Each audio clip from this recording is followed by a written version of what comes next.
स्वागत है आप सभी का। वेलकम। कैसे उम्मीद करता हूँ बढ़िया मस्त चकाचक बिंदास झकास। मैं अमरनाथ आपके साथ।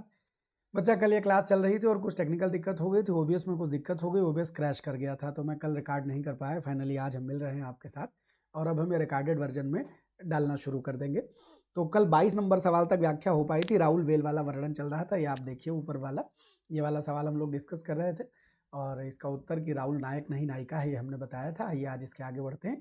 23 नंबर, इतिहासकारों द्वारा मान्य हिंदी का प्रथम कवि कौन सा है और इसको सुसंगत जोड़ा बनाना है। तो हम जानते हैं शिव सिंह सेंगर साहब पुष्प या पुष्प को प्रथम कवि कहते हैं। और राम कुमार, ये आपके राहुल सांकृत्यायन हमेशा सरहपा की बात करेंगे। ठीक। अब बचते हैं गणपति चंद्रगुप्त, ये शालिभद्र सूर्य को पहला कवि मानते हैं हिंदी का। राम कुमार वर्मा स्वयंभू को मानते हैं। यानी पैटर्न क्या बन रहा है, 4 बन रहा है, 2 बन रहा है, सॉरी 4 1 2 3। तो इसका उत्तर 4 1 2 3 है, ये आपके पास होगा। और ये 23 नंबर की व्याख्या वही कि डी वाला 4 1 2 3 उत्तर हो गया है। ये सब लिखा हुआ है। उसके अलावा भी जैसे शिव सिंह सेंगर ही नहीं, मिश्र बंधु भी पुष्पदंत और पुष्य पुंड को पहला मानते हैं। राम कुमार वर्मा स्वयंभू को मानते हैं। राहुल सांकृत्यायन के साथ डॉक्टर नगेंद्र भी सरपा को पहला कवि मानते हैं। गणपति चंद्रगुप्त शालिभद्र सूर्य को हिंदी का पहला कवि मानते हैं। हजारी प्रसाद द्विवेदी अब्दुल रहमान को मानते हैं। जयदेव सिंह को माता प्रसाद गुप्त गोरखनाथ को हिंदी का पहला कवि मानते हैं। और चंद्रधर शर्मा गुलेरी राजा मुंज को पहला कवि मानते हैं। चंद्रधर शर्मा गुलेरी ने हिंदी को, जो प्राकृताभास हिंदी है उसको पुरानी हिंदी, यानी जो अभ्रंश वाली अभट्ट वाली भाषा है उसको पुरानी हिंदी कहा है। इनमें से कौन सा सुमेलित नहीं है, तो श्रावकाचार्य देवसेन ने लिखा है, नेमिनाथ रास सुमतिगढ़ ने लिखा है, भरतेश्वर बाहुबली रास शालिभद्र सूर्य ने लिखा है, रेवंत गिरि रास जिन धर्म सूरी ने नहीं लिखा है, ये विजय सेन सूरी ने लिखा है। किसने लिखा है? विजय सेन सूरी ने लिखा है। इन्होंने नहीं लिखा है। ये रेवंत गिरिरास विजय सेन सूरी की रचना है। अच्छा, तो आप बताइए जिन सेन सूरी की रचना कौन सी है? जिन धर्म सूरी की। तो सोच लीजिए। हाँ, आंसर आपके सामने ओपन हो, उसके पहले सोच लीजिए। देखिए, रेवंत गिरिराज विजय सेन की। अच्छा, इसमें नहीं लिखा है। एक पुस्तक है, क्या कहते हैं, ये तो स्थूल भद्ररास। स्थूल भद्ररास, तो जो जिन धर्म सूरी हैं वो स्थूल भद्ररास के रचयिता हैं। विजय सेन सूरी रेवंत गिरिरास के हैं, शालिभद्र सूरी भरतेश्वर बाहुबली रास के हैं, सुमितिगण नेमिनाथ रास और श्रावकाचार्य देवसेन। आगे बढ़ते हैं। सरहपा से संबंधित कौन सा तथ्य सही नहीं है? तो वे सिद्ध साहित्य के प्रारंभकर्ता हैं। दोहा कोश उनकी रचना है। उनकी भाषा सर्वत्र सीधी सरल मानी जाती है। अब देखो, ये सवाल ऐसा नहीं है कि जिसको तुम कहो कि ये हमने पढ़ा है या याद कर सकते हैं, नहीं, ये आपकी समझ का सवाल है। अब आप सोचिए कि सरहपा क्या है? सरहपा माँ साहब सिद्ध साहित्य, वो सिद्ध साहित्य से संबंधित हैं, वज्रयानी है, तंत्रवाद से संबंधित आदमी है। बौद्धों का जो तंत्रवाद है वही तो वज्रयान और सहजयान है। अब दोहा कोश उनकी रचना, ये आप जानते हैं। अब जो तंत्रवाद की बात करेगा वो अंतः साधना पर जोर देगा, उसकी भाषा कभी सीधी और सरल हो सकती? कबीर संत हैं और कबीर क्या कहते हैं, ज्ञान के द्वारा ईश्वर की प्राप्ति करने की बात करते हैं। तो ज्ञान और तंत्र के माध्यम से जहाँ अपने भीतर कुछ जानने की बात होगी, वो भाषा सीधी और सरल तो नहीं हो सकती है। तो ये आपकी समझ का प्रश्न है। ये नहीं है कि आप इसको रट्टाफिकेशन मार के याद कर लेंगे, आपकी समझ का सवाल था। बाकी सारे तथ्य आप समझते हैं, जानते हैं, कुछ बताने की आवश्यकता है ही नहीं। 25 के बाद 26 की ओर बढ़ते हैं। अच्छा, कुछ बातें जो तथ्य के तौर पर लिखी, कल किसी ने कमेंट किया था कि सर ये जो थ्योरी लिखी रहती है इसको आप पढ़ दीजिए तो रिवीजन हो जाएगा। ठीक है, हम पढ़ दे रहे हैं। देखिए, सरहपा सिद्ध साहित्य के प्रारंभकर्ता माने जाते हैं। राहुल सांकृत्यायन इनको हिंदी का पहला कवि मानते हैं। इनका मूल नाम राहुल भद्र था, सरहपा का। ये पाल शासक धर्मपाल के समकालीन थे। दोहा कोश इनकी रचना है। दोहा कोश को पढ़ने से कभी कभी यह भ्रम हो सकता है कि इन कविताओं में सपाट बयानी है, लेकिन इनका अर्थ सरल नहीं है। साधारण प्रतीत होने वाले दोहों के भीतर शास्त्रीय अर्थ छिपा हुआ है। ठीक, तो आइए 25 के बाद सवाल संख्या 26 पर चलते हैं। सवाल संख्या 26 में पूछा गया आपसे कि बताइए, शंकराचार्य के बाद इतना प्रभावशाली और इतना महिमान्वित महापुरुष भारतवर्ष में दूसरा नहीं हुआ। हजारी प्रसाद द्विवेदी ये उक्ति किसके बारे में कहेंगे? तो हजारी प्रसाद द्विवेदी जी ने ये बात गोरखनाथ के बारे में कही। वही गोरखनाथ जिन्होंने कहा, अच्छा वाकई उनकी जो बोली है वो एकदम नितांत हिंदी लगती है। 9 लख पातर आगे नाचे, पीछे सहज अखाड़ा, ऐसे मन लय जोगी नाचे, तब अंदर भसे भंडारा। तो ऐसा ऐसा मन कि बाहर विकार मौजूद होने के बाद भी मन स्थिर रहे। 9 लखी पातर माने 9 लाख पातर, पातरी पतुरिया शब्द जो ग्राम में प्रयोग करते हैं नाचने वाली स्त्रियों के लिए, तो 9 लाख नाचने वालियां नाचती रहें और पीछे क्या कहते हैं 9 लाख पातर आगे नाचे और पीछे सहज अखाड़ा और पीछे अखाड़े में अखाड़ा चले, फिर भी इन विकारों से योगी को निर्विकार रहना चाहिए और तभी भीतर भंडारा बसेगा, यानी भीतर आपके आत्म तत्व जागृत हो पाएगा। गोरखनाथ का कथन है। और निस्संदेह जो नाथ आप समझिए कि सिद्ध साहित्य और जैन साहित्य में जो भारत की मूल संस्कृति, यानी आप कह सकते हैं कि जो वैदिक परंपरा आदि थी, जो हिंदू संस्कृति थी, वो कहीं ह्रास हो गया था।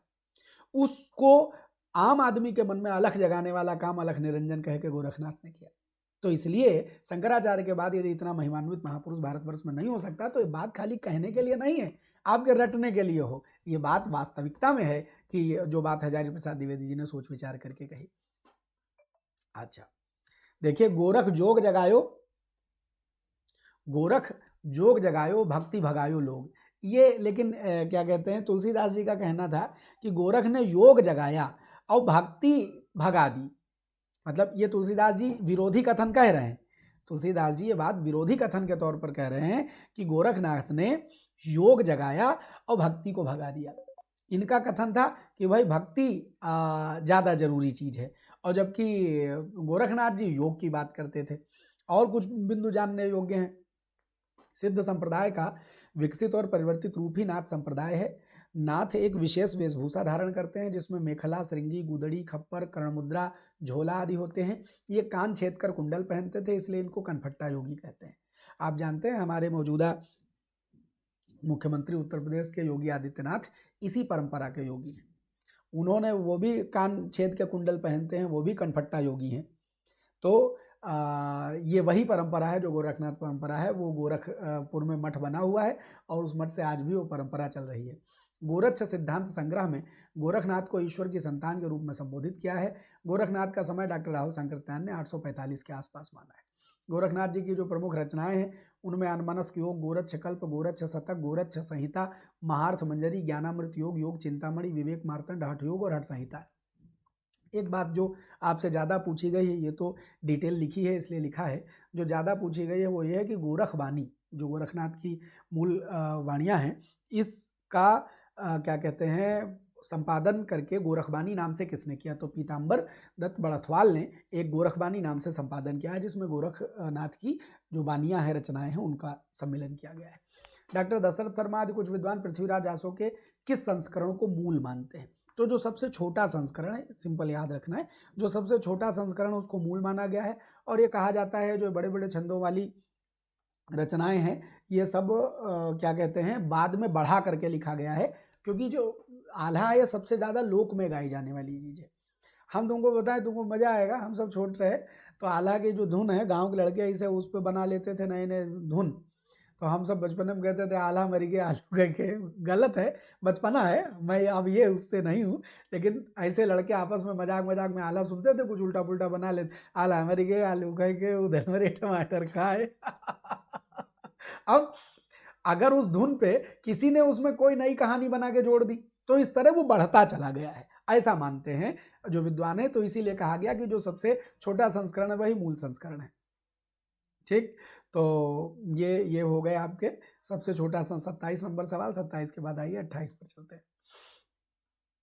मथुरा प्रसाद दीक्षित ने 7000 वाले को प्रमाणिक माना है। 16306 सर्वाधिक अप्रामाणिक एवं सर्वाधिक लोकप्रिय संस्करण है। सबसे लोकप्रिय ये लेकिन सर्वाधिक अप्रामाणिक है। पृथ्वीराज रासो के रचनाकार चंद बरदाई हैं, जिनका जन्म 1168 के आसपास लाहौर माना जाता है। इनका वास्तविक नाम पृथ्वी भट्ट था। पृथ्वीराज रासो 69 समय में विभाजित है। माने जो उसके चैप्टर हैं, याद रखिए कितनी जबरदस्त जानकारी लिखी है कि जो पृथ्वीराज रासो के चैप्टर्स हैं, जैसे रामचरितमानस के चैप्टर को कांड कहा जाता है, ऐसे पृथ्वीराज रासो के चैप्टर को समय कहा जाता है। इनमें आदि पर्व समय 10वां समय है, 20वां समय पद्मावती समय है, 57वां समय कैमास वध समय है, सर्वाधिक मार्मिक समय यानी चैप्टर, 61वां समय कन्नौज समय है, सबसे बड़ा समय है, 65वां समय विवाह समय है, 69वां समय महोबा युद्ध समय है। ठीक, तो ये समय वाला मतलब समय चैप्टर के रूप में पृथ्वीराज रासो के चैप्टर्स का क्या नाम है? समय नाम है वहाँ। माता प्रसाद गुप्त, डॉक्टर दशरथ ओझा, हजारी प्रसाद द्विवेदी ने पृथ्वीराज रासो को अर्ध प्रामाणिक माना है, जबकि रामचंद्र शुक्ल, कविराज श्यामल दास और वो हुलर जिन्होंने इस बात की शुरुआत की थी, ये सब इसको अप्रामाणिक मानते हैं। और श्याम सुंदर दास और ये बाकी लोग ये अर्ध प्रामाणिक वाली की श्रेणी में, वो क्या कहते हैं, प्रामाणिक की श्रेणी मानने वाले हैं, ये प्रामाणिक मानते हैं। तो आगे बढ़े। 28 बीसल देव रासो के संपादन करता इनमें से कौन है? तो बीसल देव रासो का संपादन करता है माता प्रसाद गुप्त, तो अगरचंद नाहटा, इन्होंने इसका संपादन किया है। माता प्रसाद गुप्त जी ने कई किताबें संपादित की हैं। इनकी कुछ किताबें जैसे अर्थ सहित हम खोज रहे थे, तो उस संपादन में माता प्रसाद गुप्त जी को कई पुस्तकों में हमने पाया है। अच्छा, आगे बढ़े। आदिकालीन हिंदी कवि अमीर खुसरो विषय कौन सा तथ्य इसमें से सही नहीं है? तो माँ साहब इसमें मुकरिया, दो सुखने, ये सब है। खड़ी बोली काव्य भाषा बनने का प्रयास कर रही थी, उन्होंने जनजीवन के साथ घुल मिल कर काव्य रचना की, ये भी ठीक है। उनका अलग से जनता को धर्मोपदेश देना मात्र था, ये बात वाजिब नहीं लगती है, क्योंकि धर्मोपदेश देने जैसी कोई बात उन्होंने नहीं कही है। वो पहेलियाँ कहते हैं, पहेलियाँ बुझाते हैं, या सूफी काव्य उन्होंने लिखा। अमीर खुसरो उनके निजामुद्दीन औलिया के शिष्य थे, उनके लिए लिखा। गोरी सोवे सेज पर मुखबर डारे केस, चल खुसरो घरे आपने सांझ वही चौदेश, और वो मोसे नैना मिलाए के, मोहे सुहागन कीनी मोसे नैना मिलाए के, एक गाना इधर साल भर पहले बहुत ट्रेंडिंग हुआ था। वो उसकी जो लाइन है वो अमीर खुसरो की है, जे हाल मिसकी मकुन बरंजिस बहाल हिजरा बेचारा दिल है। गाना सुने हो, सुनाई देती है दिल की धड़कन। तो इसमें जो पहली लाइन है जेहाले मिसकी, ये अमीर खुसरो की लिखी लाइन है, अमीर खुसरो की लिखी लाइन है। आइए बढ़ते हैं आगे। तो कहाँ, ए भैया पेन नहीं चाहिए। हाँ, 29 नंबर हो गया। 29 के बाद 30 नंबर पर आ जाते हैं। आचार्य शुक्ल के अनुसार किस रचना के आधार पर विद्यापति को मैथिल कोकिल कहा जाता है? तो मैथिली की रचना पदावली, कीर्तिलता, कीर्ति पताका, ये जो दो रचनाएं हैं इनकी, ये अपभ्रंश की रचनाएं कही जाती हैं। इसके अलावा लिखनावली और दान वाक्यावली और गंगा वाक्यावली, ये दोनों पूछी गई किताबें हैं, इनको अलग से याद रख लीजिएगा, ये भी इनकी रचनाएं हैं। और पदावली की जो मैथिली है, इस पर बांग्ला का प्रभाव है, ये भी याद रखने वाला तथ्य है। और इसी को देख करके उन्होंने कहा था कि हम लोग हर चीज़ को धार्मिक साहित्य समझ लेते हैं। ना विद्यापति की पदावली धार्मिक है, और ना ही गीत गोविंद जयदेव का क्या कहते हैं, धार्मिक। 30 हो गया। 30 के बाद और बाकी श्रृंग सूर्यकांत त्रिपाठी निराला पदावलियों को नागिन की लहर कहते हैं, ये याद रखना है, ठीक है। और इसी रचना के आधार पर इनको मैथिल कोकिल कहा गया। तो अब आइए 31 नंबर सवाल देखते हैं, इनमें से कौन सा विवरण सही नहीं है, इसको पढ़ने की जरूरत है। उत्तर जानने के लिए क्लास नहीं है, जो लिखा है उस पर चर्चा करने के लिए क्लास है, ठीक। सिद्धों की वाम मार्गी भोग साधना की प्रतिक्रिया में नाथ पंथियों की हठयोग साधना प्रारंभ हुई, ये बात कई लोगों ने कही है और ये सच भी है। सिद्ध जो हैं, यानी कि ये जो वज्रयान और सहजयान है, ये भोग करने लगे। हाँ, तंत्र में प्रत्येक प्रकार का स्त्री मद सुरा सब सब वो है।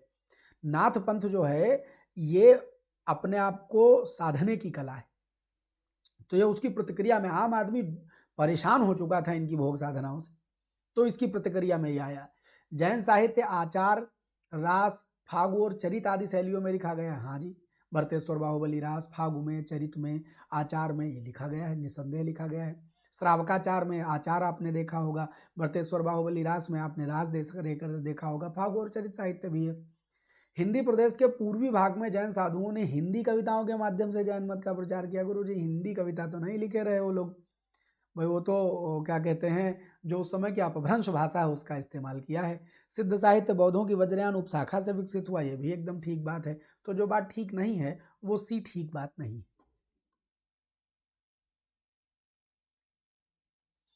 बाकी महावीर स्वामी ये सब तो आप बेसिक इतिहास है, जानते हैं, इसमें कुछ अलग से पढ़ने जैसा नहीं है। 32 नंबर, अपभ्रंश के कवियों को विस्मरण करना हमारे लिए हानि की वस्तु है। यही कवि हिंदी काव्यधारा के प्रथम सृष्टा थे। बताओ ये जोर कौन देगा? जी हाँ, राहुल साकृत्यायन देंगे, क्योंकि वो सिद्ध कवियों को बिल्कुल बाहर नहीं जाने देना चाहते। ये बात हमने आपको बताई थी, आपके भीतर ये पैटर्न इंस्टीट्यूशन आया, उत्तर यही है, यही यही ये बात समझ लेनी। अच्छा, हिंदी काव्यधारा नाम से इन्होंने एक पुस्तक भी लिखी। हाँ, इन्होंने क्या कहते हैं आपके राहुल सांकृत्यायन जी ने, राहुल सांकृत्यायन जी अपने हिंदी काव्यधारा में ये किताब हमने इंटरनेट आर्काइव से डाउनलोड की थी, हमारे पास है। तो उसकी जो भूमिका पहले पन्ने पे हो ना कि हेडिंग डाल करके नीचे जो लिखा जाता है उस किताब के बारे में, राहुल सांकृत्यायन ने उसमें लिखा है कि हमारे मध्यकालीन कवियों ने अपना नाता सिर्फ संस्कृत के कवियों से जोड़े रखा, जिससे हिंदी साहित्य के ऐतिहासिक विकास की यह महत्वपूर्ण कड़ी काव्य परंपरा से टूटकर अलग जा पड़ी। बीच की 5 सदियों के अपभ्रंश काव्यों का थोड़ा सा भी अनुशीलन हमें लाभ ही पहुंचाएगा। यह न केवल हिंदी की ही बल्कि बांग्ला, गुजराती, मराठी, सिंधी, उड़िया, पंजाबी, राजस्थानी, मगही, मैथिली, भोजपुरी आदि भाषाओं की सम्मिलित निधि है। सिद्ध सामंत युगीन जन साहित्य की अवहेलना हमारे लिए परम हानिकर होगी। ये एज इट इज लिखा है, उसी को शब्द बदल करके यहाँ लिखा गया है। और ये हिंदी काव्यधारा नामक किताब ये इन्होंने लिखी है, जिसमें साहित्य का मतलब हिंदी साहित्य के इतिहास से संबंधित परिचर्चा की है राहुल सांकृत्यायन जी ने। ये पुरानी हिंदी, वही अभट्टकालीन हिंदी, प्राकृताभास हिंदी कहलाती है, ये तो आप जानते ही हैं। तो ये था सवाल नंबर हमारा 32। अब आइए 33 को देखते हैं। इस पुस्तक की भाषा को कवि ने स्वयं अवहट्ट कहा था। इसमें बीच बीच में मैथिली भाषा के प्रयोग आ गए हैं। भाषा के अध्ययन की दृष्टि से इस पुस्तक का महत्व है ही। आचार्य हजारी प्रसाद द्विवेदी का यह कथन कीर्तिलता के बारे में, आप जानते हैं कि विद्यापति ने जो पदावली लिखी वो मैथिली भाषा में है। कीर्तिलता, कीर्ति पताका दोनों क्या कहते हैं इस रूप में है, अपभ्रंश के रूप में है। तो स्वयं भाषा को, वही अपभ्रंश माने जो बाद का अपभ्रंश है, जिसको प्राकृताभास कहा गया, जिसको अवहट्ट कहा गया, जिसको पुरानी हिंदी कहा गया, उसी में है। तो ये कीर्तिलता, ये द्विवेदी जी का कथन कीर्तिलता के बारे में है। कीर्तिलता विद्यापति की ऐतिहासिक रचना है। कीर्तिलता को विद्यापति ने कहानी कहा है। कीर्तिलता और कीर्ति पताका इनकी अवहट्ट रचनाएं हैं, जिनमें इनके आश्रयदाता कीर्ति सिंह, कीर्तिलता में कीर्ति सिंह है और कीर्ति पताका में शिव सिंह है, की वीरता और उदारता का वर्णन है। ठीक, बाकी लिखनावली, दान वाक्यावली, गंगावली और कीर्ति पताका, कीर्तिलता, गोरक्ष विजय आदि किताबें आपको याद रखनी है। वर्ण रत्नाकर के रचयिता ज्योतिरीश्वर ठाकुर है, इसमें जिक्र है, हाँ वर्ण रत्नाकर ज्योतिरीश्वर ठाकुर इसके रचयिता है। साधारणतः सन ईस्वी की 10वीं से लेकर 14वीं शताब्दी के काल को हिंदी साहित्य का आदिकाल कहा जाता है। ये बात हिंदी साहित्य का आदिकाल नाम की किताब में डॉक्टर हजारी प्रसाद द्विवेदी कहते हैं, डॉक्टर हजारी प्रसाद द्विवेदी कहते हैं। ठीक है, बढ़िए आगे। हिंदी के प्रारंभिक काल विषय को उपयुक्त कथन हजारी प्रसाद द्विवेदी जी का है। वो 10वीं शताब्दी से लेकर 14वीं शताब्दी तक के टाइम पीरियड को आदिकाल कहते हैं। डॉक्टर नगेंद्र कहते हैं संपादन वाली किताब में कि वास्तव में आदिकाल ही ऐसा नाम है जिसे किसी न किसी रूप में सभी साहित्यकारों ने स्वीकार किया है। आगे बढ़ते हैं। चौपाई दोहे का सबसे पुराना प्रयोग शायद यही है। जो कुछ पुराना साहित्य उपलब्ध है उससे लगता है कि पूर्वी प्रदेश के बौद्ध सिद्धों ने ही इस शैली में लिखना शुरू किया था। सरहपा विषयक यह कथन किसका है? अब तुम ये बात पढ़े हो चाहे न पढ़े हो, लेकिन तुम लेखक की मनोवृत्ति समझ चुके हो ना। उस मनोवृत्ति से इतर कुछ अतिरिक्त बातों को सोचना पड़ेगा और उसमें हजारी प्रसाद द्विवेदी आएंगे। तो जो अतिरिक्त बातें लगे कि आपको, जैसे सामान्यतः सरहपा कहेंगे, लेकिन जो बात अतिरिक्त लगे वो हजारी, वो अलग अलग से कोट कर लेना कि बौद्धों के बारे में हजारी प्रसाद द्विवेदी या अन्य किसी का क्या कथन है। तो आप यहाँ अगर साइकोलॉजी से गए तो गड़बड़ा सकता था इसीलिए साइकोलॉजी दोहराई गई। हजारी प्रसाद द्विवेदी जी का ये कथन है। सरहपा के बारे में ये बात उन्होंने कही है। सरहपा की पंक्तियां पंडिय साल सत्य बखड़ाई देही रुद्ध बसंतन जाई के आधार पर डॉक्टर हजारी प्रसाद द्विवेदी ने कहा कि चौपाई दोहों का सबसे पुराना प्रयोग शायद यही है। जो कुछ पुराना साहित्य उपलब्ध है उससे लगता है पूर्वी प्रदेश के बौद्ध सिद्धों ने ही इस शैली में लिखना शुरू किया, यानी चौपाई दोहा के तरीकों में। अच्छा, ये कौन सा छंद लग रहा है आपको? पंडिय साल सत्य बखड़ाई, देह ही रुद्ध बसंतन जाड़ई। पंडिय साल सत बखड़ाई बखाड़ई, देह ही रुद्ध बसंतन जाड़ई। चौपाई है ये। बस धुन में आ जाए, फिर वो अपभ्रंश में लिखे हो हमारी भला से। अच्छा, आप सबसे निवेदन करता हूँ, व्याकरण हम यहाँ नहीं पढ़ा पाएंगे। व्याकरण मैंने डिटेल से पढ़ा रखा है अपने हिंदी भास्कर पर। ये Hindi Bhaskar teaching exam channel देख रहे हैं तो आपको जानना चाहिए कि आप उस पर हिंदी भास्कर पर जाइए और लक्ष्य नाम की एक प्लेलिस्ट है, उसको पढ़ लेंगे तो ये दोहा चौपाई का बेसिक अप्रोच एकदम क्लियर हो जाएगा। ठीक है, अब आ जाते हैं, ये कौन सा सवाल था, सवाल संख्या 35 के बाद हम चलते हैं 36 नंबर पर।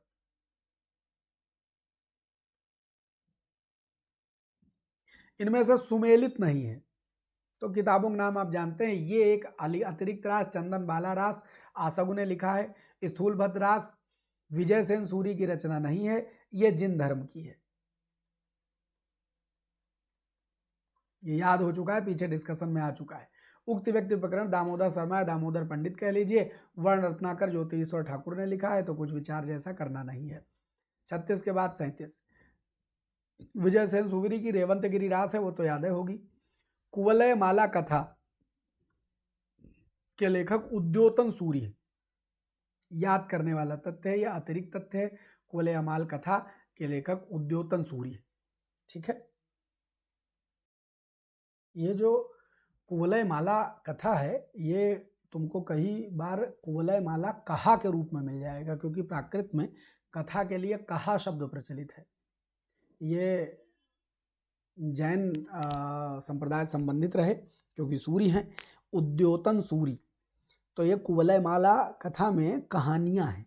ये वही जो 8वीं शताब्दी का दौर है, उस दौर की, उस समय का भारत का जो सांस्कृतिक जनजीवन है उसको लेकर के उद्योतन सूरी ने ये कथाएं लिखी। आप समझिए कि ये कथा परंपरा है, जैसे हमारे यहाँ वो सिंहासन बत्तीसी और ये सब कथा सरित सागर वाली परंपराएं हैं, वही वाली कथा परंपरा है कुवलय माला में। और एक कहानी है इसमें, वो कुवलय माला उसकी नायिका है। हाँ, तो वो बाकी और भी तमाम कहानियां हैं, लेकिन कुवलय माला की भी इसमें कुवलय माला का भी इसमें जिक्र है। इसका हिंदी रूपांतरण भी बाजार में मिल जाएगा, और बाकी पढ़ने शौकीन हो तो लाइब्रेरी की खाक छानिए तो आपको ये किताबियाँ देखने को मिलेगी। आइए आगे बढ़ें। और धर्म सूरी ने जम्बू स्वामी रास की रचना की थी। सोमप्रभु सूरी ने, ये जो अतिरिक्त नाम विशेष मिल जाया करते हैं इनको नोट कर लिया कीजिए। धर्म सूरी ने जम्बू स्वामी रास, रासा नहीं रास की रचना की तथा सोमप्रभु सूरी ने कुमारपाल प्रतिरोध की रचना की। सोमप्रभु सूर्य, कुमारपाल प्रतिरोध, धर्म सूर्य, जम्बू स्वामी रास। मुनिजिन विजय ने शालिभद्र सूर्य रचित भरतेश्वर बाहुबली रास को हिंदी जैन रास परंपरा का आदि काव्य माना, ये औरों की बात है। कोलेमाल की रचना उद्योतन सूरी ने की थी, वही 8वीं शताब्दी के आसपास, प्राकृत ग्रंथ है ये। पुष्य या पुंड को हिंदी का पहला कवि कौन मानता है? तो शिव सिंह सेंगर साहब मानते हैं, शुरू में हम मिला चुके हैं, तो ये डी वाला उत्तर हो जाएगा। शिव सिंह सेंगर मानते हैं, कहीं कुछ ठहरने की जरूरत नहीं। आचार्य शुक्ल जो हैं वो राजा मुंज को हिंदी साहित्य का कवि मानते हैं, याद रखने वाली बात है। रत्नाकर जोपम कथा, इस पुस्तक का संबंध किससे है? रत्नाकर जोपम कथा, ये है क्या भला? जैसा कि इसके नाम से आपको पता चलता है कि रत्नाकर जोपम कथा कथा है, ये वज्रयानी सिद्ध कथाओं से संबंधित है। अच्छा, थोड़ा बहुत आप जब सिद्धों के बारे में पढ़ते हैं तो आपको ये पता चला होगा कि गोरखनाथ को गोरक्षपा नाम से और मत्स्येंद्र नाथ को, इनको सबको वज्रयानियों ने अपने 84 सिद्धों में गिनती दी है। राहुल सांकृत्यायन जी भी इनके गोरखनाथ को वज्रयानी बनाने, वो वज्रयानी सिद्धों में शामिल करते हैं। तो ये जो मत्स्येंद्र नाथ हैं यानी गोरखनाथ के गुरु जी, वो मत्स्येंद्र नाथ के जीवन के बारे में, उनकी सिद्धि प्राप्त करने के बारे में कहानियां रत्नाकर जोपम कथा में है। तो ये कथाओं की कुछ अतिरिक्त किताबों में एक रत्नाकर जोपम कथा आपको याद रखनी है, और एक जो अभी कुवलय माला कथा। कुवलय माला कथा किससे संबंधित है? जैनियों से संबंधित है। और रत्नाकर जोपम कथा किससे संबंधित है? वज्रयानी सिद्धों से यानी बौद्धों से संबंधित है। आइए आगे बढ़ते हैं, सवाल संख्या 40 को देखते हैं।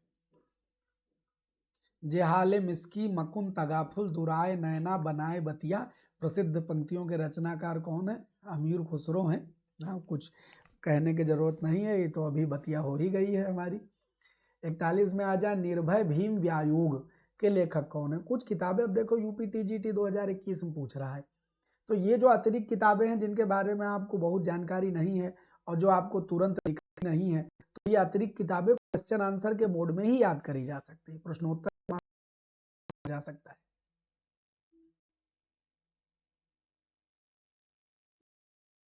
ये निर्भय भीम व्यायोग जो है, ये भी जैन आचार्य हैं और इनको हेमचंद का शिष्य भी कहा जाता है, रामचंद्र सूरी को।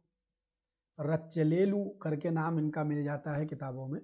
तो ये रामचंद्र सूरी हैं जिन्होंने, अच्छा कहानियों का जो बेस है वो लाएंगे तो रामायण महाभारत, तो अब उस दौर में जिस तरह भाषा चल रही थी उस तरीके की भाषा में रामायण महाभारत की कहानियों को लिखा गया।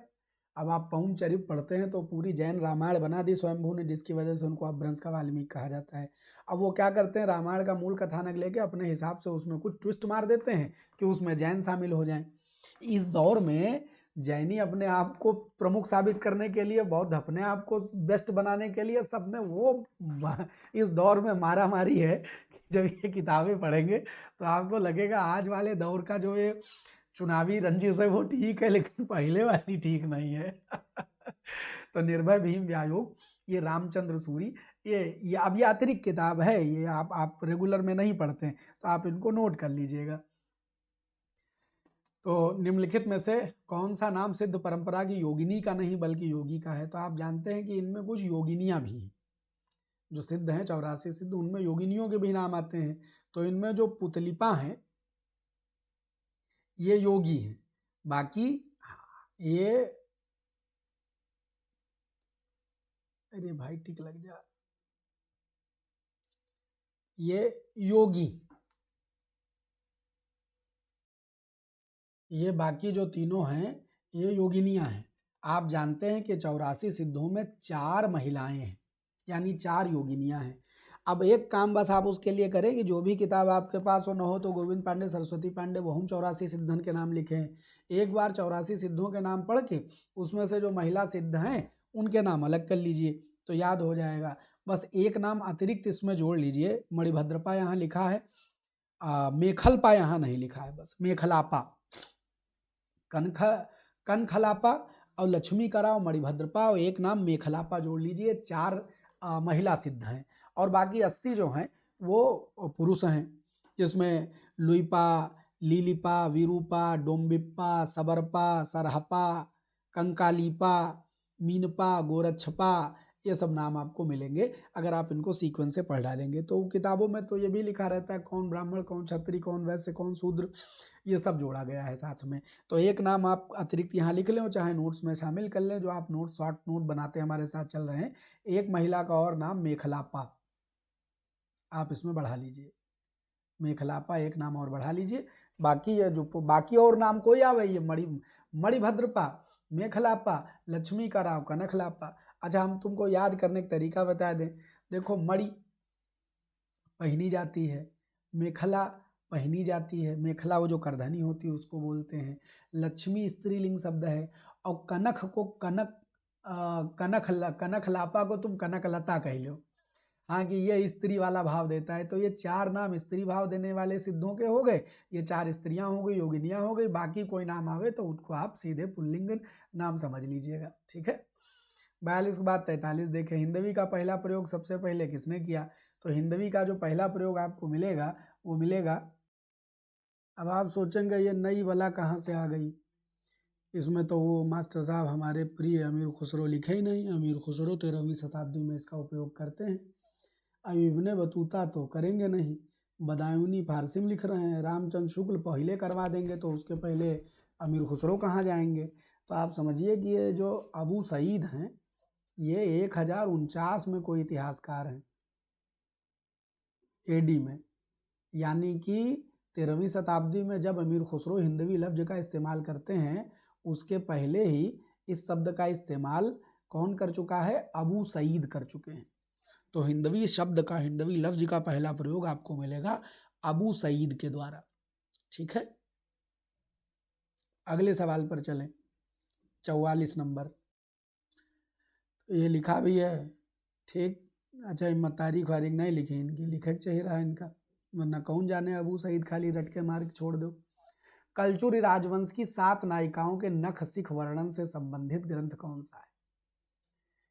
कलचुरी राजवंश की 7 नायिकाओं के नक्सिक वर्णन से संबंधित राहुल बेली है, जिसके रचनाकार रोडा कवि हैं। यह एक शिलांकित कृति है, 7 चंपू काव्य है, अर्थात गद्य पद्य मिश्रित रचना है। वर्तमान में यह कृति मुंबई के प्रिंस ऑफ वेल्स में है। बाकी रचनाकारों की कहानियां आप जानते हैं। वर्णरत्नाकर जो आपके ज्योतिरीश्वर ठाकुर हैं, कुवलयमाला कथा अभी हम लोग ताज़ा ताज़ा याद करके आए हैं। कुवलयमाला कथा के रचनाकार कौन है? उद्योतन सूरी। और उक्त व्यक्ति प्रकरण दामोदर शर्मा है। तो राउर बेल या राहुल बेल, जो भी आप कह लीजिए, रोडा कवि की रचना है ये।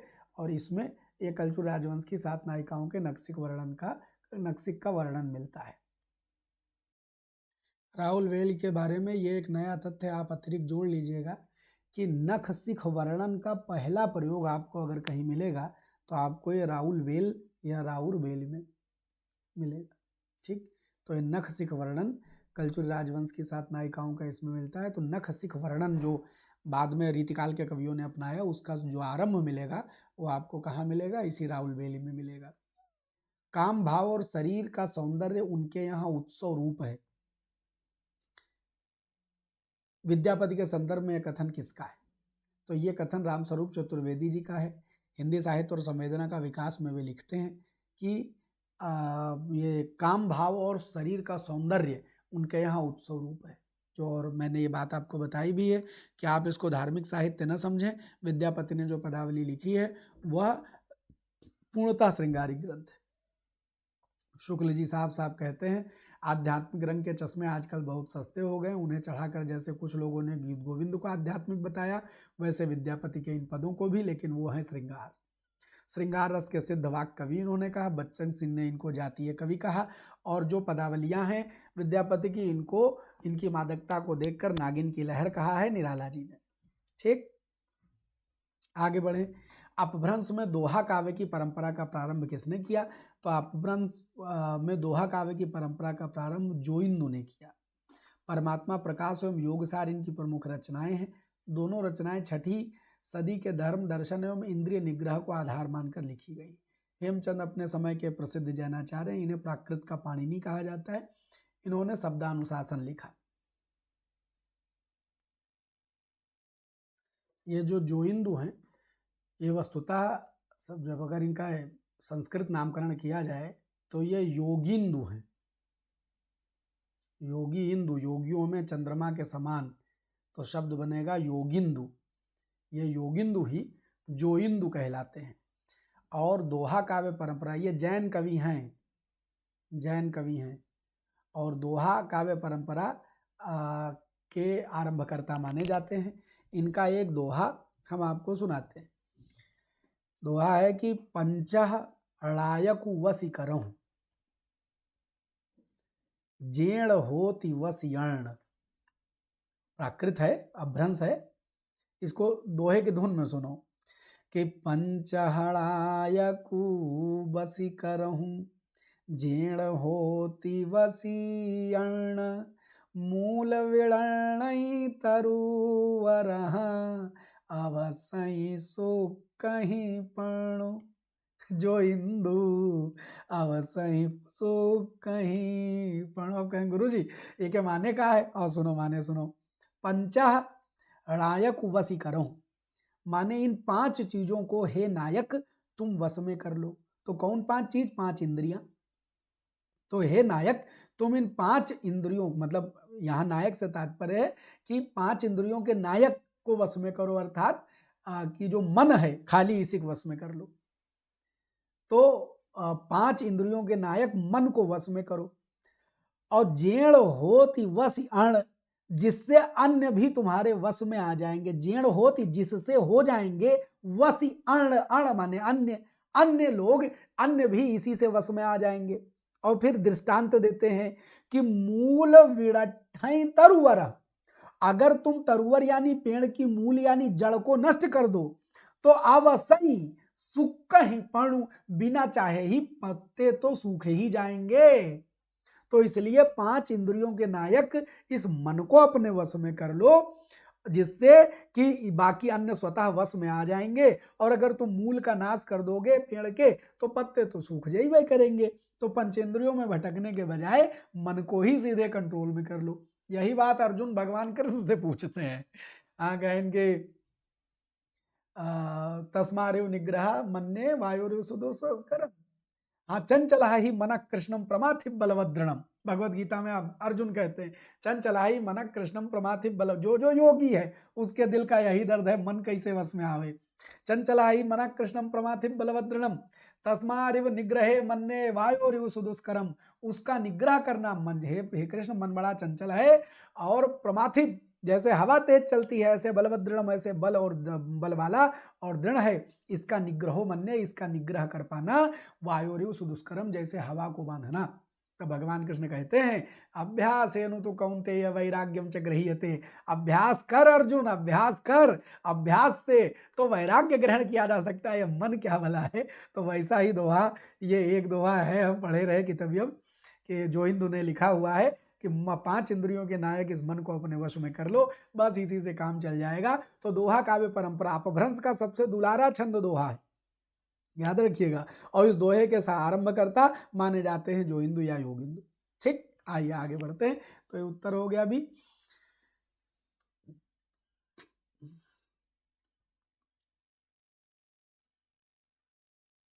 कहाँ 46 रहा है सवाल? हाँ, 47 देखो। निम्नलिखित में से किस काव्यधारा में सहज भोग मार्ग से जीव को महासुख की ओर उन्मुख किया गया? ये जो सिद्ध साहित्य चल रहा है यही वज्रयानी तांत्रिक है, ये सब बौद्ध तांत्रिक हैं। और इन बौद्ध तांत्रिकों ने इतनी गंद मचाई कि आदमी गया था परेशान हुए। मांस तो उनका, मछली तो खाएं, मदिरा तो पिए, मुद्रा मैथुन तो करें, और इसको मानते हैं कि ये यही करने से महाभोग मिलेगा। अब वो अलग बात है कि जो वास्तविक सिद्ध होते थे वो तो अपने जीवन की वास्तविकता में सिद्ध तो प्राप्त करते थे, लेकिन जो वास्तविक सिद्ध न होते हैं तो उन्हें बहाना बनाए के और अपन दुनिया कुकर्म कर रहे हैं। ओशो बात बड़ी बढ़िया कहते हैं, लेकिन ओशो वो जब 2-4 बातें ऐसी कह देते हैं कि जो नीच बुद्धि का आदमी होता है, बुद्धि अभी विकसित नहीं हुई, जो योग मार्ग पर गया नहीं है, वो ओशो की उन बातों को में भटक करके अपने आप को भोग में डुबो देगा और कभी जीवन में योग की प्राप्ति नहीं कर पाएगा, कर नहीं पाएगा, ये आलम कर देंगे। तो वही हाल यहाँ था। और इसी की ये जो मांस मछली मदिरा में पंचमकार हैं, इन पंचमकारों का एकदम नरक जब इनने मचा दिया, तब नाथ पंथ ने अपने निग्रह, अपने मन का निग्रह करने की बात करी। तो नाथ पंथ इन्हीं के शुद्धिकरण की तरह है, समझ लीजिए कि इनकी इन बातों का विरोध करने पर नाथ पंथ है। निस्संदेह जब शिव शक्ति का पूजन करते हैं तो थोड़ी बहुत श्रृंगारिक बातें वहां मिलेंगी, लेकिन वो थोड़ी बहुत मिलेंगी, बहुत नहीं मिलेंगी। बढ़े आगे, 47 के बाद 48 नंबर देखते हैं। रामचंद्र शुक्ल के अनुसार चंद वरदाई हैं केवल कवित्व के रचयिता, हिंदी के प्रथम महाकवि, केवल दोहा और तोमर के रचयिता, व्याकरण में पारंगत। नीचे दिए गए विकल्पों में से सही उत्तर का चुनाव करें। चलो उत्तर नहीं दिख रहा है तो जरा मन ही मन चुनाव कर लीजिए, देखते हैं नेट 2020 और 21 के इस सवाल के बारे में आप कितना तैयार हैं। उम्मीद करता हूँ गड़बड़ नहीं करेंगे।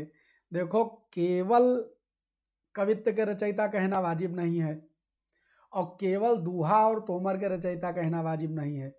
शुक्ल जी पहला महाकवि कहेंगे, जरूर कहेंगे, क्योंकि प्रथम महाकाव्य चंद्रवरदाई के पृथ्वीराज रासो कहते हैं। व्याकरण में पारंगत भी कहेंगे, क्योंकि हैं तभी तो ये रचा है। तो आप कह सकते हैं कि कथन 2 और 4 जो हैं वो सही हैं, बाकी कथन सही नहीं है। आइए देखा जाए कि हम भी जो ये अंदाजा लगाए हैं ये कहाँ तक सही है। सवाल संख्या 48 है, 49 इसके नीचे में मिलेगा क्या, देख लें एक बार।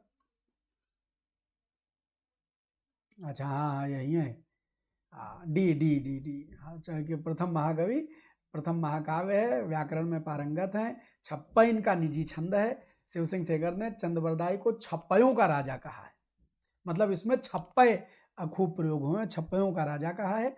और इनकी अधूरी कृत पृथ्वीराज अशोक इनके पुत्र जलनर ने पूरा किया। अच्छा, छप्पय कैसे बना है तो आप जानते हैं कि कुंडलिया जो है वो दोहा और ओला से बनता है।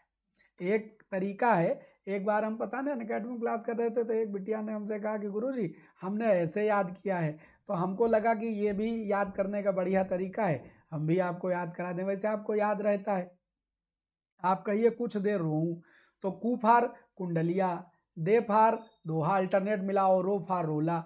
तो कुंडलिया जो है वह दोहा और रोला से बना है, और छप्पे जो है वो रोऊं के रा, देर के रा, रोला और उल्लाला से बना है। तो 4 पंक्ति रोला के और 2 पंक्ति उल्लाला के मिला के बनता है छप्पे छंद, और 2 पंक्ति दोहा की और 4 पंक्ति रोला की मिला करके बनता है कुंडलिया छंद। तो याद रखिएगा, छप्पयों के सरदार, छप्पयों के राजा शिव सिंह सेंगर ने चंद बरदाई को कहा है, और छप्पा इनका निजी छंद है, छप्पे में खूब लिखा है इनने। आइए आगे बढ़ते हैं। जन्म काल के अनुसार निम्नलिखित कवियों का सही क्रम आपको चुनना है, माने पहले कवि कौन हुए, उसके बाद कवि कौन हुए, उसके बाद कवि कौन हुए। तो इसमें स्वयंभू पहले हुए हैं, स्वयंभू को पहला नंबर दे दीजिए। समय अगर आप इनका सन पढ़ेंगे, आप उठाइएगा वही वो क्या कहते हैं, गोविंद पांडे, सरस्वती पांडे, यार ये है गड़बड़ा जा रहा है, लिखने नहीं देगा। चलो उत्तर देख लेते हैं, ये टाइप नहीं, मतलब लिख नहीं पा रहा है। कल यही वजह थी कि क्लास चलते चलते में अटक गई थी, इसी वजह से भी इस सवाल पर अटक के रह गए थे। वैसे इसमें जो है स्वयंभू पहले है, उसके बाद लुइपा है, उसके बाद पुष्पदंत है, और उसके बाद हेमचंद है। तो इसका यार ऊपर खिसको तो हम आगे बोलें, अटक गया है। तो ये आपका क्रम मिलेगा, स्वयंभू पहले नंबर पर, उसके बाद आप रखिए लुइपा को, यही वाला उत्तर मान लिया जाए, ये वाला भी। तो देखें इसका आंसर क्या दिया है, 49।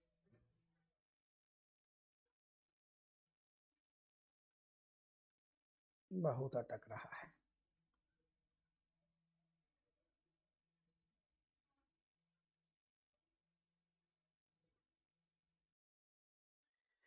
ये आंसर भी ही है। वो लुइपा के समय के बारे में थोड़ा गड़बड़ है, तो ये सवाल 1-2 बार का पढ़ा हुआ है, तो यही क्रम याद रखिएगा। अमीर खुसरो के बारे में से कौन से तथ्य सही हैं? उनका जन्म पटियाला में हुआ था। नहीं गुरुजी, उनका जन्म एटा के पटियाली में हुआ था। पटियाला तो पंजाब क्षेत्र में मिलेगा। वे निजामुद्दीन औलिया के शिष्य थे, सही बात है। वे ईरान और भारत के फारसी में लिखने वाले चोटी के कवियों में थे, ये भी सही बात है।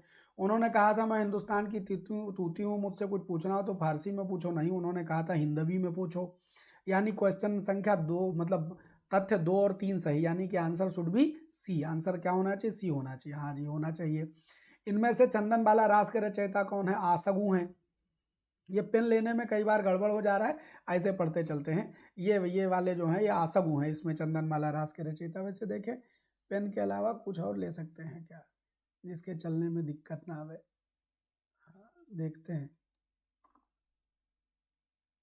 हाँ, ऐसे ऐसे ये ठीक है, लेकिन हटाना इसको भी पड़ेगा, कोई बात नहीं। तो आसगु हैं। आगे बढ़ते हैं। आसगु याद कर लीजिएगा, चंदनमाला रास, आसगु। बाकी नाम बाकियों की सबकी लगभग रचनाएं आप जानते हैं। जिनधर्म सूरी जो हैं वो आपके स्थूलभद्र रास लिख रहे हैं, विजय सेन सूरी रेवंतगिरी रास लिख रहे हैं, और सुमतिगण जो हैं वो नेमिनाथ रास लिख रहे हैं। चंद बरदाई ने पृथ्वीराज रासों में निम्नलिखित में से मुख्यतः किस छंद का उपयोग किया है? तो कवित्त छंद का उपयोग किया है। जो छप्पा है वो कवित्त छंद के अंतर्गत ही आता है, तो उन्होंने कवित्त का उपयोग किया है। पद्धड़िया सवैया आरिल्य का नहीं, चंद्रबरदाई में पृथ्वीराज रासों ने मुख्यतः कवित्त छंद का प्रयोग किया गया। पृथ्वीराज रासों में 68 छंदों का उपयोग है, जिसमें दूहा, कवित्त, छप्पे, तोमर, त्रोटक, गाहा आदि हैं। चंद्रबरदाई को छप्पे छंद का विशेषज्ञ माना जाता है। आचार्य रामचंद्र शुक्ल ने चंद्रबरदाई को हिंदी का पहला कवि तथा पृथ्वीराज रासों का को प्रथम महाकाव्य कहा है। कहने को तो कवित्त माने सब कविता, सारे छंद कवित्त है, लेकिन कवित्त एक विशेष छंद है जो कि वर्णिक छंद है, और ये 31 वर्ण का होता है। आपने शायद कवित्त पहचाना ना हो, लेकिन कवित्त तो सुना खूब है। आपने सुना है, ऊंचे घोर मंदिर के अंदर रहन वारी, ऊंचे घोर मंदिर के अंदर रहती, सुने हो? कवित्त है ये। कवित्त वर्ण जो होता है 4 चरण का होता है, माने 4 लंबी लाइनें होंगी, 31 वर्ण होंगे प्रत्येक में, और 16 और 15 पर उनकी यति होती। आपने वो भी क्या कहते हैं, एक ठे हम पूरा पढ़ लो, कंदमूल भोग करें, कंदमूल भोग करें, 3 बेर खाती थी वे 3 बेर खाती हैं, ये सब उसी में आ जाएगा। कूलन में, केल में, कछारन में, कुंजन में, क्यारिन में, कलिन कलीन किलकंत है, यह भी क्या है, कवित्त है। कहा है पद्माकर परागन में, पौनहू में, पातन में, पिक में, पलासन पगंत है, सब का है, ये क्या कहते हैं, कवित्त है। अच्छा, एक बड़ा सुंदर कवित्त है जो उनका, खेती ना किसान को, भिखारी को न बीज भीख बली, बनिक को बनिज न चाकर को चाकरी, तुलसीदास जी ने जो लिखा, यह भी कवित्त है। जीविका विहीन लोग सिद्ध मान सोच बस, कहाँ एक एकन सो कहाँ जाई का करी। तो जब जब कवित्व की चर्चा आएगी तो समझिएगा 31 वर्ण का है, और 31 वर्ण में 16-15 पर यति होती है, तो ये कवित्व के अंतर्गत आएगा। तो पृथ्वीराज आसो में चंद्रवरदाई ने कवित्व का उपयोग किया है, कवित्व का उपयोग किया है, और छप्पे के जबरदस्त प्रयोगकर्ता माने गए, छप्पे छंद के विशेषज्ञ। तो याद रखिएगा कि चंद्रवरदाई पृथ्वीराज आसो में मुख्यतः कवित्व का उपयोग करते हुए, और कवित्व के अलावा भी, तो कवित्व के बाद अगर सेकेंडरी कोई चीज़ है तो छप्पे, लेकिन छप्पे का जिस सुंदरता से उन्होंने जगह जगह उपयोग किया है, क्योंकि छप्पे बड़ा अटपटा छंद है, क्योंकि वो तुक बहुत नहीं दे पाता भाई, रोला मिलाओ और रोला के बाद उसमें उल्लाला मिलाओ, तो इस वजह से वो बड़ा अटपटा छंद है, लेकिन उसका जितनी सुंदरता से प्रयोग किया है, उस वजह से चंद्रप्रदाई को छप्पयों का राजा कहा है, इसी वजह से छप्पयों का राजा कहा है। बाकी उन्होंने कब उसमें कवित्व छंद, विशेष कवित्व छंद का उपयोग किया है। तो दोहा भी मिलेगा, कवित्व मिलेगा, छप्पय भी मिलेगा, तोमर, त्रोटक, गाहा, ये सब मिलेंगे। ये सब छंदों के नाम है बच्चा, वर्णिक छंदों में ये सब छंद होते हैं। आओ जी आगे बढ़े। 53, विद्यापति ने अपना कौन सा ग्रंथ मैथिली भाषा में लिखा है? तो मैथिली में पदावली लिखा है, ये आपको याद है, इसमें आगे ठहरने की जरूरत नहीं। पौमचर्यु में किसका वर्णन है जी? पौमचर्यु में रामचंद्र जी का वर्णन होगा, क्योंकि पौमचर्यु जैन रामायण कही जाती है, स्वयंभू की रचना है, जिसको पद्मचरित या पौमचर्यु कहते हैं, और इसमें उन्होंने अपने अनुसार थोड़ा बहुत मॉडिफाई करके रामायण बनाई है। इसके 5 कांड हैं। पहला कांड है विद्याधर कांड, दूसरा अयोध्या कांड, तीसरा सुंदर कांड, चौथा युद्ध कांड और 5वां उत्तर कांड है। अमीर खुसरो की पहली और मुकरियां किस भाषा में है? सब जने जानत है, खड़ी बोली में है, हिम्मा का रुकक है। डिंगल भाषा का अर्थ क्या है? तो आप जानते हैं कि अपभ्रंश के योग से बनी जो शुद्ध राजस्थानी है उसको डिंगल कहते हैं। डिंगल डमक की भाषा है, हाँ डमक डमरू की भाषा है, युद्धनाद की भाषा है, रौद्र रस की भाषा है, और पिंगल प्रेम की भाषा है। राजस्थानी बोली में डिंगल और पिंगल का प्रयोग मिलता है, तो डिंगल से डमक, और डमक डमक डमरू याद कर लीजिएगा कि ओज की भाषा जो होगी वो डिंगल होगी, डम डम जैसी आवाज निकलेगी तो ओज पूर्ण वाणी निकलेगी। और अगर पिंगल की बात करेंगे तो प्रेम के श्रृंगार की कोमल कांत पदावलियों की बात होगी। ठीक। 56 बात 57, अमीर खुसरो का जन्म कहाँ है? एटा के पटियाली में है, आपको जबानी याद है। 58 नंबर सवाल देखेंगे, पूछा गया कि शुक्ल जी के अनुसार हम्मीर रासों के रचयिता, तो शुक्ल जी का जब हम्मीर रासों के रचयिता सारंगधर हैं तो वही रहेंगे, बदल थोड़े जाएंगे, सारंगधर हैं। अच्छा, विद्यापति ने किस भाषा में काव्य रचना की है? मैथिली भाषा में मूलतः काव्य रचना की है, उसके अलावा अपभ्रंश में भी है, लेकिन मैथिली के लिए ही वो जाने जाते हैं। अमीर खुसरो ने हिंदी के लिए कौन सा शब्द प्रयोग किया? अमीर खुसरो ने हिंदी के लिए हिंदवी शब्द का प्रयोग किया है। कीर्ति, अब ये सब सिंगल लाइनर सवाल है, सब जानते हैं, इतनी देर में चर्चा हो चुकी है। कीर्तिलता की भाषा क्या है? मिश्रित अपभ्रंश है। तिरहुत के कीर्तिलता में तिरहुत के राजा कीर्ति सिंह की वीरता उदारता का वर्णन है। शिव सिंह और कीर्ति सिंह के राज दरबारी रहे हैं ये। बालचंद बिज्जावई भाषा, दुहना ही लग गई दुज्जन हासा। अच्छा ये बताओ छंद कौन सा है? ये बता दो तो मजा आ जाएगा। सोच लो छंद कौन सा है, कमेंट तो कर ही सकते हो, तो सोच के बताओ इसमें छंद कौन सा है।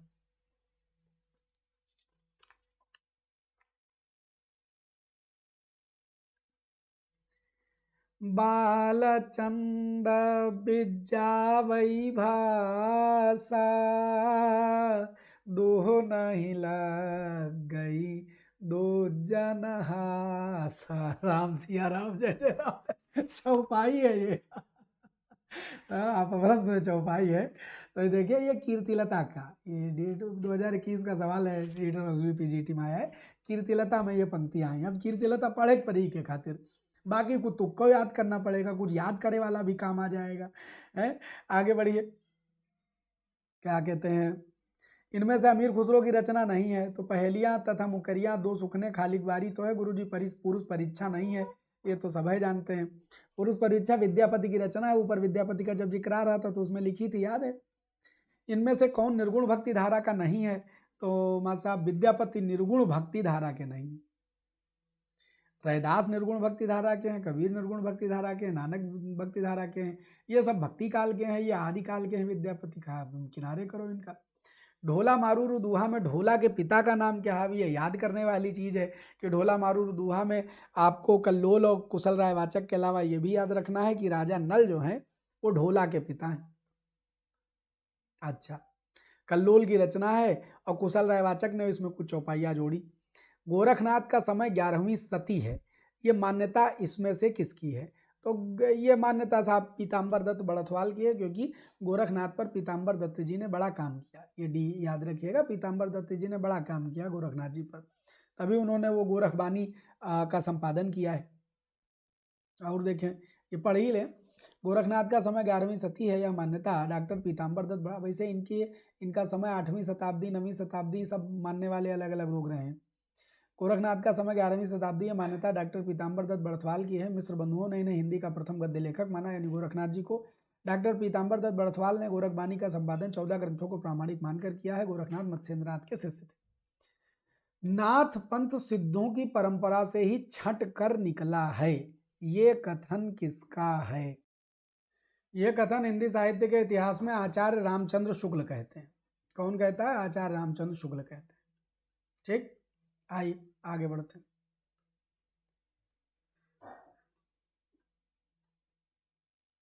कौन सा सवाल हो गया ये? 67। पिंगल मिश्रित भाषा कौन सी है? ये देखिए लिखा हुआ हिंदी साहित्य के इतिहास में इन्होंने वर्णित किया है। पिंगल मिश्रित भाषा कौन सी है? तो पृथ्वीराज रासो में कहीं कहीं श्रृंगार का वर्णन आने से डिंगल के साथ पिंगल भी मिल जाएगा, तो पृथ्वीराज रासो जो है वो पिंगल मिश्रित भाषा है, पिंगल मिश्रित भाषा है। 69 नंबर सवाल है, आदिकालीन हिंदी के संबंध में उपयुक्त नहीं है, इसमें से क्या उपयुक्त नहीं? इस बात को तनिक समझना पड़ेगा। उत्तर तो लिखा है कि संयोगात्मकता की ओर झुकाव, ये उपयुक्त नहीं है। ऋणाध्वनि का विकास, ऋणाध्वनि का विकास, संयुक्त स्वरय का प्रयोग, और उत्तर लिखा है। तो ये संयोगात्मकता की ओर झुकाव है क्या भला, ये जानने समझने की जरूरत है। संयोगात्मकता ये होती है कि जैसे कारक चिन्ह है, आपने हिंदी में लिखना है तो राम का लिखेंगे, लेकिन आप संस्कृत में लिखेंगे रामस्य। तो जो पुरानी भाषाएं हैं वो संयोगात्मक रही है, जैसे विशेषकर संस्कृत, लेकिन धीरे धीरे इनमें वियोगात्मकता आती गई, यानी कि शब्दों को या कारकों को अलग अलग लिखने की प्रवृत्ति। तो आदिकालीन हिंदी यानी पुरानी हिंदी में ये वियोगात्मकता बढ़ रही थी। तो आप ये नहीं कह सकते हैं कि यह संयोगात्मकता की ओर उसका झुकाव था, क्योंकि आदिकालीन हिंदी संस्कृत की अंतिम अवस्था या अपभ्रंश की भी बाद की अवस्था है, इसलिए ये बात कहना कि ये उपयुक्त है, ये नहीं उपयुक्त है। संयोगात्मकता की ओर झुकाव नहीं था। बाकी ड़ा और ढ़ा ध्वनियों का विकास हो रहा था इसी समय, और संयुक्त स्वर अय और औ दोनों का इसमें विकास हो रहा है, और धीरे धीरे ये हिंदी में आते हैं। आप जानते हैं अपभ्रंश में 8 स्वर हैं शुरू में, धीरे धीरे उसमें भाषा के प्रयोग के अनुसार विकास होता रहता है और नई चीजें जुड़ती गई हैं। 69 के बाद 70, कम्मान बान छुट्टही अपार लागत लोहई सारी धार घमसान धान सब वीर सेत घन श्रोण बहत रस रकत रेत। पूरा सवाल क्या है? उक्त पंक्तियों में किसके मध्य होने वाले युद्ध का वर्णन किया गया है? अब भैया ये तो याद करने की चीज है, इतने बड़े खिलाड़ी आप हम तो नहीं है कि हम जान लेंगे। अब या तो डूब के पृथ्वीराज रासो पढ़ी जाए, तब जान पाएंगे कि ये किसके बीच का वर्णन हो रहा है, क्योंकि इसमें कोई नाम वाम भी नहीं है। तो वैसे ये याद कर लीजिए, आप भी हम भी याद कर लेते हैं। ये वाली लाइन आएगी कि पृथ्वीराज की सेना व समुद्र शिखर की सेना की जब लड़ाई हो रही है तब ये पंक्तियां आती हैं। ठीक, कुछ चीजें तो भैया यादें करने वाली, एग्जामिनर सनक जाए सवाल पूछ ले तो तुम क्या कहले हो, वो तो अपने सामने किताब धर के सवाल बनाएगा, अब तुम किताब धर के उत्तर थोड़े ना दे सकते हो। तो चलिए, ये कहानी 16वीं शताब्दी के बाद की लिखी हुई है और रासों में प्रक्षिप्त हुई है। पद्मावती समय के विषय में यह कथन किसका है? हजारी प्रसाद द्विवेदी जी ये बात कहते हैं कि जो पृथ्वीराज रासों में अलग अलग चैप्टर है, उसमें पद्मावती समय जो है वो बाद की लिखी हुई रचना है, और बाद में इसमें प्रक्षिप्त किया गया यानी जोड़ा गया है। ठीक है, बाकी सब लंबी बात है। तिब्बत के 84 सिद्धों की परंपरा कौन से सिद्ध से आरंभ हुई है? भाई जो तिब्बत की सिद्ध परंपरा है, ये 84 वज्रयानियों की 84 सिद्ध परंपरा, उसमें से तिब्बत की 84 सिद्धों की परंपरा कौन से सिद्ध से आरंभ होती है? आप इस पर विचार करें। ये जो सवाल है कि तिब्बत के 84 सिद्धों की परंपरा कौन से सिद्ध से आरंभ हुई है, तो आपका दिल करेगा कि इसको सरहपा लगा दें, लेकिन एक किताब लिखे हैं धर्मवीर भारती सिद्ध साहित्य, उस सिद्ध साहित्य में उन्होंने वर्णन किया है कि जो राहुल सांकृत्यायन परंपरा ढूंढ के लाए, तो जो तिब्बत की परंपरा है, उस तिब्बत की परंपरा की जो सूची मिलती है, याद रखना, कायदे से तो लुइपा को सरहपक बाद का बताया जाता है, लेकिन जो वो सूची मिलती है उसमें पहले नंबर पर नाम लुइपा का लिखा है। एक डॉक्टर विवेक शंकर की भी किताब है, राजस्थान हिंदी अकादमी से बढ़िया किताब लिखते हैं, हिंदी काव्य नाम की उनकी किताब है, साहित्य पर बेहतरीन काम किया। उनकी किताब में भी जो वो लिस्ट दी गई है उसमें लुइपा पहले नंबर पर लिखे हैं। और सिद्ध साहित्य का बाकायदा, सिद्ध साहित्य नाम से ये देखो 75वां सवालों तो दिख रहा है, ये सिद्ध साहित्य ये किताब लिखी है धर्मवीर भारती ने। इसी सिद्ध साहित्य वाली किताब में उन्होंने तिब्बत की उस लिस्ट का जिक्र किया है। तो जो घटना चक्र ने किताब छापी है, उनने बिना सोचे समझे सरापा उत्तर लगा दिया है। लेकिन जब ये लिखा है तिब्बत की परंपरा, that mean they are asking a special specific question, इसलिए वो सीरीज लुइपा से मानी जाएगी। अगर वो तिब्बत की परंपरा कह रहे हैं तो हम ऐसा मान लेंगे। बाकी सरापा सर्वमान्य पहले हैं, इसमें कोई डाउट नहीं है, लेकिन अगर एग्जामिनर तुमसे अतिरिक्त पूछना चाह रहा है तो तुमको अतिरिक्त दिमाग लगा के उत्तर देना पड़ेगा। 73 नंबर सवाल है आपका कि इनमें से आदिकाल के अंतिम चरण के सुप्रसिद्ध कवि कौन से हैं? तो आदिकाल के अंतिम चरण में ही मिलेंगे आपको ये अमीर खुसरो, ये सब तो कतई अंतिम चरण के नहीं लग रहे हैं, बाकी यही अंतिम चरण के हैं। जब इसके बाद भक्ति काल का प्रादुर्भाव हो जा रहा है। तुगलक वंश तक तो ये हैं, और क्या कहते हैं, खिलजियों खात्मा होते होते तुगलक की शुरुआत में ये शुरू हो चुका है अपना भक्ति काल। तो अमीर खुसरो आदिकाल के अंतिम चरण के हैं। हिंदी साहित्य का पहला महाकाव्य कौन सा है? पृथ्वीराज रासो है, कौनो बता देगा, छोटा बच्चा भी बता देगा कि पृथ्वीराज रासो है। आगे बढ़ते हैं, 75 नंबर देखते हैं। अच्छा, इसको सुमेलित कर लिया जाए तो सिद्ध साहित्य धर्मवीर भारती की रचना है। गोरखनाथ और उनका युग ये रांगे राघव ने लिखा है। पीताम्बर दत्त बड़थवाल ने संपादन किया है गोरखबानी का। हाँ, तो आप यहाँ गोरखनाथ देख के इनको ना लगा दीजिएगा। नाथ संप्रदाय ये है भजारी प्रसाद द्विवेदी की। नाथ संप्रदाय यह पुस्तक हजारी प्रसाद द्विवेदी ने लिखी है। और बचे सी में वन हिंदी काव्य में निर्गुण संप्रदाय, ये पीताम्बर दत्त बड़थवाल की है। इसको डायरेक्ट यहाँ से मिला दीजिए, ठीक है। तो ए में लगेगा 2 और बी में लगेगा 4 और सी में क्या है 1। और सिद्ध साहित्य तो हमने पढ़ी किताब धर्मवीर भारती का, वो है क्या कहते हैं, एक धर्मवीर भारती की संपूर्ण रचनावली करके यहाँ शारदा पब्लिक लाइब्रेरी में किताब रखी रही, तो आप पन्ना पलटे तो उसमें जो 9वां खंड है उनका वो इसी का है, सिद्ध साहित्य का। तो और इसमें क्या आ जाएगा, 3 आ जाएगा। तो 2 4 1 3, 2 4 1 3। अच्छा, कहीं दिए नहीं, ओ हाँ, तो उत्तरों तो गलत माने हैं। ठीक ठीक ठीक ठीक ठीक, 2 4 1 3 माने उत्तर इन्होंने, अच्छा मिलान है। गोरखनाथ उनका युग रांगे राघव, हाँ ठीक। पीताम्बर, बाकी सब जोड़ा ठीक। आइए, बस वो उत्तर नहीं छपा है ठीक, हाँ उत्तर छपा गलत है, तो इसलिए ये जो पैटर्न मिला है इनको याद रखिए, उत्तर थोड़े रटोगे। भरत मुनि ने अपभ्रंश को क्या नाम दिया है? तो भरत मुनि ने अपभ्रंश को लोक भाषा, देश भाषा कहा है। देश भाषा कहा है, देसी भाषा, देश भाषा। भरत मुनि वही अपने नाट्य शास्त्र वाले भरत मुनि। जन्म काल की दृष्टि से निम्नलिखित कवियों का सही क्रम क्या है? तो ये यही सब सवाल जो हैं ये नेट वाले कसम से ऐसे बना लेते हैं कि पूछो ना। अब जन्म मरण के राट रटी यार, हिंदी बात हमसे पूछो, हम बता देंगे कि कौन पहले पैदा हुआ कौन बाद, आओ याद करें। खैर, याद करा रहे हैं तो याद कर लो। चंद बरदाई पहले हैं, जगनिक उसके बाद आए हैं, उसके बाद अमीर खुसरो हैं, उसके बाद श्रीधर है। तो चंद बरदाई, जगनिक, खुसरो, श्रीधर, ये सी वाला उत्तर हो जाएगा। 78 नंबर, इनमें से कौन सा ग्रंथ लौकिक चरित काव्य माना जाता है? तो लौकिक चरित काव्य माना जाता है, तो देखिए लौकिक चरित काव्य से मतलब है कि आम जिंदगी से रिलेटेड काव्य। तो ये भविष्यत कहा यानी भविष्यत कथा, ये आम आदमी की जिंदगी की कहानी। ठीक, तो भविष्यत कथा ये क्या कहते हैं, चरित काव्य माना जाता है। और परमात्म प्रकाश और योगसार वही योगिंदु जिनकी हमने अभी चर्चा की थी, जोइंद, उनका है। और पाहुण दोहा ये राम सिंह इसके रचयिता हैं। और धनपाल ने भविष्यत कथा कही है। तो ये भविष्यत कथा, भविष्यत कहा धनपाल की है, इसको अलग से याद कर लीजिए, नोट कर लीजिए। जो भी आपको अतिरिक्त नाम मिले जो हमारी सबकी बदकहियों में ज़्यादा नहीं आते हैं, बेहतर है कि आप उनका नाम गांव इस तरह से नोट कर लें कि वो आपको याद रह जाए, कहीं अलग नोट कर लिया करें। अब देखते हैं आगे,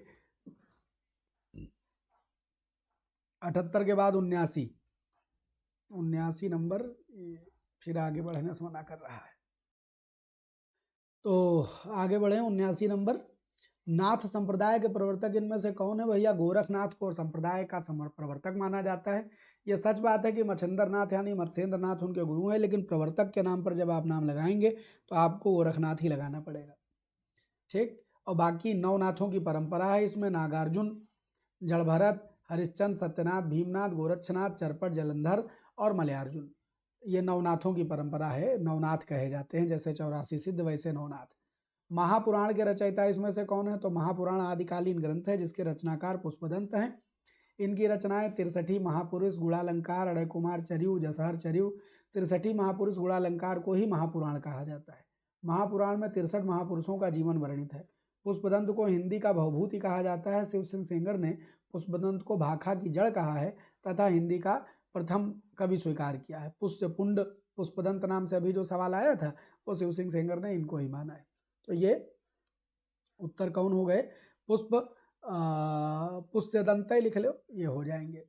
अच्छा, अब काम करते हैं कि ये सवाल, ये तनिक प्रक्रिया लंबी जा रही है तो इसको 80 सवाल पर अभी रोकते हैं।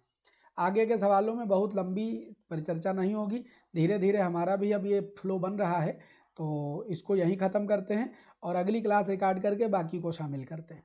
तो बहुत बहुत धन्यवाद। आप इसको बस हमारे साथ पढ़ लें, आपने दुनिया की सब किताबें पढ़ी हैं, लास्ट टाइम का रिवीजन आप हमारे साथ मान के चलिए। कभी परिस्थिति रही, समय रहा तो बहुत डिटेल से, जैसे डिजिटल बोर्ड पर सारी क्लासेस पढ़ाई हैं वैसे पढ़ाएंगे। तो अभी के लिए इस कक्षा का आनंद लीजिए। आज के एपिसोड को यहीं करते हैं ख़त्म। मुलाकात करेंगे अगले एपिसोड में हम, तब तक के लिए जय हिंद। अगले एपिसोड का टाइम तो 1 बजे का मान के चलिए, लेकिन अगर 1 से ज़्यादा भी क्लासेस में